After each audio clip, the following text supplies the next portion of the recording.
ఓం శ్రీ గణేశాయ నమః. ఓం శ్రీ గురుభ్యో నమః. ఓం శ్రీ మహాగాయత్రీమాత్రే నమః. శ్రీ మహాగాయత్రీమాత యూట్యూబ్ ఛానల్కు శ్రోతలందరికీ సాదర స్వాగతం. ఆహ్వానించువారు కాశీవజ్ర సుబ్రహ్మణ్య శర్మ, నిడదవోలు.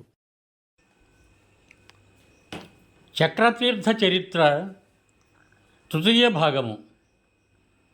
అప్పటి వరకు తన ఆశ్రమానికి వస్తున్న మహర్షులు, వారి శిష్యుల వంటి అతిథి అభ్యాగతులకు మాత్రమే ఆతిథ్యమిస్తూ వచ్చాడు గౌరముఖుడు. అలాంటి వారు మహా అయితే రోజుకు 10 నుంచి 25 మంది వరకు ఉంటారు. కాగా వారంతా సర్వసంగ పరిత్యాగులైన మహర్షులు, వారి శిష్యులు. వారి వల్ల తనకి తన చింతామణికి లభించే ప్రచారం స్వల్పం. అదే ఈ మహారాజుని, ఇతని సైన్యాన్ని ఆహ్వానించి ఆతిథ్యమిస్తే, అబ్బో వీరి అంతస్తుకు తగ్గట్టు ఆతిథ్యమిస్తే తనకి తన చింతామణికి లోకవ్యాప్త ప్రచారం లభిస్తుంది. పైగా దేశాన్ని పాలించే ఒక మహారాజుకి, ఆయన పరివారానికి షడ్రసోపేతమైన విందు భోజనం పెట్టగల స్తోమత ఎంతమంది మహర్షులకు ఉంటుంది? అప్పుడెప్పుడో వశిష్ఠ మహర్షి తన కామధేనువు అనుగ్రహంతో 1000 మందికి విందు భోజనం పెట్టాట. ఆ తర్వాత మళ్ళీ ఇంతకాలానికి తనకి ఆ వశిష్ఠునితో సరిసమానమైన గౌరవము, కీర్తి దక్కబోతున్నాయి. తాను చేసిన మహాతపస్సుకి ఇంతకు మించిన ఫలము, ప్రయోజనం మరేముంటుంది? ఆ విధంగా తన గొప్పతనాన్ని చాటుకోవాలని భావించిన గౌరముఖుడు రాజును కలుసుకొని అతడిని, అతడి పరివారాన్ని విందు భోజనానికి ఆహ్వానించాడు. దుర్జయ మహారాజు విస్మయంగా చూస్తూ, మాతో పరిహాసాలాడుతున్నారా మహర్షి?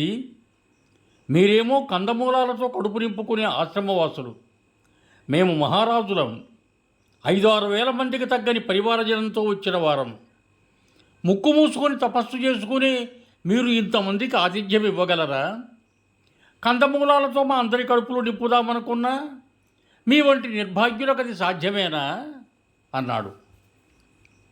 ఆతిథ్యాన్ని స్వీకరించినప్పుడు కదా కందమూలములో లేక కమ్మడి పిండి వంటలో తెలిసేది అన్నాడు మహర్షి అసహ్యంతో.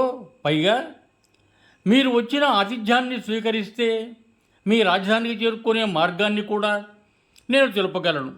లేదంటే మీరు, మీ పరివారము 50 మంది ఆకలి దప్పులతో అలమటించి ఈ అరణ్యంలో అసువులు బాస్తారు. ఈ ప్రాంతాన మిమ్మల్ని ఆదరించి, ఆశ్రయమిచ్చి, ఆతిథ్యమిచ్చి ఆదుకోగలిగిన సమర్థుడిని నేనొక్కడినే అన్నాడు మహర్షి గర్వాతిశయంతో. ఆ మహర్షి సామర్థ్యమేమిటో పరీక్షించాలని భావించిన దుర్జయుడు ఆ ఆతిథ్యాన్ని స్వీకరించడానికి సమ్మతించాడు. గౌరముఖుడు తన ఘనతను చాటుకోవటానికి చింతామణిని స్మరించి ఆ రాజ్యంలో రాజగౌరవానికి తగినట్లు విడిదిని సృష్టించమని కోరాడు. మరుక్షణం ఆ అరణ్యంలోని వృక్షాలు మాయమై వాటి స్థానంలో ఇంద్రసభరితలదన్నే గొప్ప సభాభవనం ప్రత్యక్షమైంది. అది పూర్తిగా బంగారుతో నిర్మితమై అమూల్యమైన వజ్ర వైఢూర్య రత్న మణిమాణిక్యాలు తాపడం చేయబడి కనులు మిరుమిట్లు గొలుపుతోంది. ఆ సభాభవనంలో రాజు, అతని పరివారము వారి వారి హోదాలకు తగినట్లు విశ్రాంతి మందిరాలు, గదులతో పాటు వారికి శుశ్రూషలు చేయటానికి అప్సరసలను మించిన అందగత్తెలు,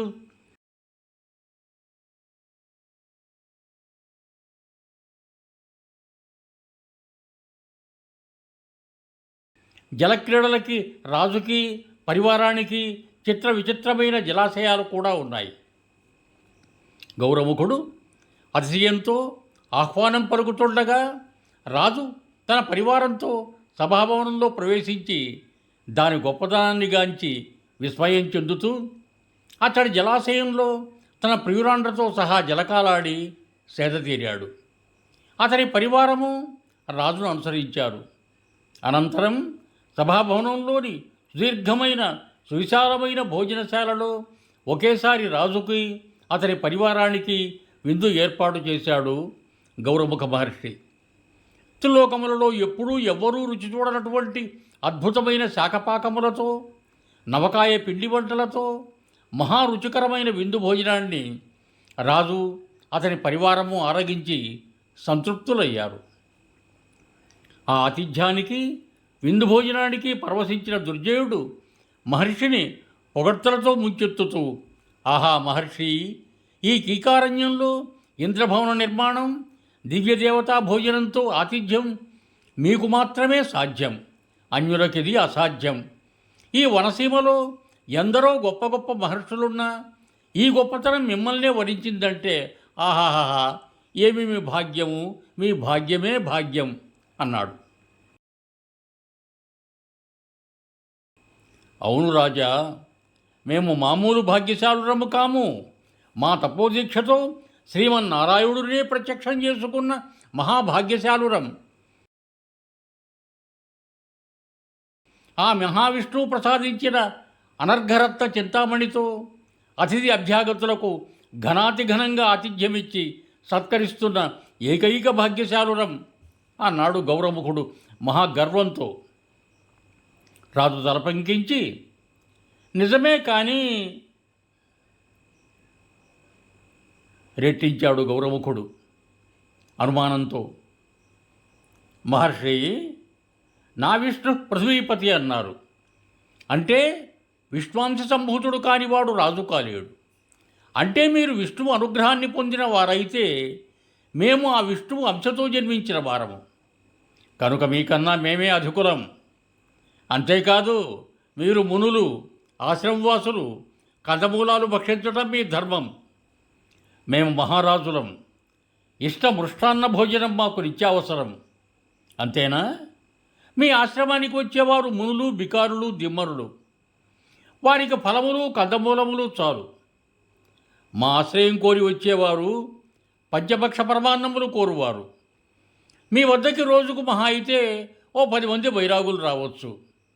మరి మా వద్దకు నిత్యం వందలు, వేల సంఖ్యలో ఆశ్రితులు, అతిథులు వస్తుంటారు. కనుక రెట్టించాడు మహర్షి అవమానాన్ని నిగ్రహిస్తూ. కనుక మునిమూర్ఛులైన మీ వద్ద కంటే సాక్షాత్తు విష్ణు స్వరూపులమైన మా వద్ద ఉండటమే ఆ చింతామణికి తగిన గౌరవం. కనుక తక్షణం దానిని మాకు అప్పగించి మా సత్కారాన్ని మీరు అందుకోండి అన్నాడు దుర్జయుడు దర్పంగా. రాజా, అసహనంతో అరిచాడు మహర్షి. రాజువైపు చొరచొర చూస్తూ, ఆ చింతామణి మా అమోఘ తపఃఫలము. సాక్షాత్తు శ్రీ మహావిష్ణువే వైకుంఠాన్నించి దిగివచ్చి మాకు దర్శనమిచ్చి మణిని అనుగ్రహించాడు అన్నాడు. ఆహా, అలాగా మహర్షి, మేము తపస్సు చేశాం. త్రిమూర్తుల్లో ఒకరైన బ్రహ్మదేవుడిని ప్రసన్నం చేసుకున్నాం. వరాలు పొందాం. ఇంద్రాది దేవతలను జయించి అమరావతిని మా సామంతరాజ్యంగా చేసుకున్నాం. మేము గొప్పవారమే, మీకంటే గొప్పవారం. మీకు విష్ణు దర్శనం లభిస్తే మేము విశ్వాంశతో జన్మించి బ్రహ్మ దర్శనానుగ్రహాలు సంపాదించాం. పైగా చింతామణి మా వంటి మహారాజుల వద్ద ఉంటే దేశంలోని దరిద్రులకు ఉపయోగం కలుగుతుంది. కనుక ఏ ధర్మానుసారం ఆలోచించినా ఆ చింతామణి మా వద్ద ఉండటమే న్యాయము, ధర్మము. కనుక తక్షణం చింతామణిని సవినయంగా మాకు అప్పగించండి. ఈ దేశాన్ని పాలించే మహారాజుగా ఇది మా ఆజ్ఞ అని స్పష్టం చేశాడు దుర్జయుడు. అసంభవం రాజా, అసంభవము. వానప్రస్థాన్ని స్వీకరించి తపోదీక్షలో ఉన్న మహర్షులు, మునులు, యోగులు, సన్యాసులు, మోక్షుల వంటి వారు కేవలం దేహాన్ని పోషించే నిమిత్తమే ఆహారాన్ని స్వీకరిస్తారు. మోక్షం లభించే వరకు వారికి దేహంతో అవసరం ఉంటుంది. కనుక దేహ పోషణకి ఆహారాన్ని భుజించక తప్పదు. అట్టి ఆహార సముపార్జన కోసం వారు భిక్షాటన చేస్తారు. వారికి భిక్ష ఇవ్వవలసిన విద్యుక్త ధర్మం గృహస్థులది, ఆపై దేశాన్ని పాలించే రాజుది. వారు తమ వియుక్త ధర్మాలను విస్మరించినప్పుడు ఆదుకోవలసిన రాజువి. నువ్వు ఆ కర్తవ్యాన్ని నిర్వర్తించకపోగా భగవంతుడి అనుగ్రహంతో ముముక్షువులకు భిక్ష ఇస్తున్న నన్ను, నా చింతామణిని నీ ఆజ్ఞతో కట్టడి చేయాలనుకోవటం నీకు తగదు. రాజా, నా కంఠంలో ప్రాణమున్నంత వరకు చింతామణిని నీకు అప్పగించను అని స్పష్టం చేశాడు గౌరముఖ మహర్షి. సశేషం యువం భూయాత్ సర్వే జనా సుఖినో భవంతు. ధన్యవాదములు. మీకు నా ఈ వీడియో నచ్చినట్టయితే దయచేసి ఒక లైక్ కొట్టి మీ బంధుమిత్రులకు కూడా నా ఈ వీడియోను షేర్ చేయగలరు. అదేవిధంగా నా ఛానల్ను కూడా సబ్స్క్రైబ్ చేయ ప్రార్థన. మరొక్క మారు ధన్యవాదములతో బోధీయుడు కాశీవజ్ర సుబ్రహ్మణ్య శర్మ, నిడదవోలు, తూర్పుగోదావరి జిల్లా.